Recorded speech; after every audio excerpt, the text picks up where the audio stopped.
بسم اللہ الرحمن الرحیم۔ السلام علیکم ورحمۃ اللہ وبرکاتہ۔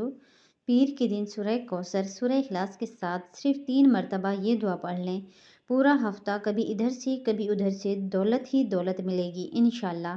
ناظرین، پیر کا دن بہت ہی خاص، بہت ہی مبارک دن ہے، کیونکہ اس دن ہمارے پیارے آقا صلی اللہ علیہ وسلم پیدا ہوئے۔ پیر کے دن آپ صلی اللہ علیہ وسلم کو نبوت ملی۔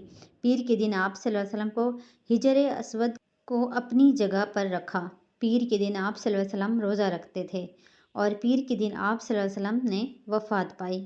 حضرت جابر رضی اللہ تعالیٰ عنہ سے روایت ہے کہ نبی پاک صلی اللہ علیہ وسلم نے فرمایا کہ پیر اور جمعرات کے دن اللہ تعالیٰ کی بارگاہ میں بندوں کے اعمال پیش کیے جاتے ہیں، تو آپ نے پیر کے دن کسی بھی نماز کے بعد اول و آخر 3 مرتبہ درود شریف پڑھ کر درمیان میں 7 مرتبہ سورہ کوثر یعنی 7 مرتبہ سورہ کوثر، 7 مرتبہ سورہ اخلاص پڑھنی ہے، اور 3 مرتبہ جو ہے استغفار کی کوئی بھی دعا پڑھیں یا صرف استغفر اللہ استغفر اللہ استغفر اللہ پڑھیں۔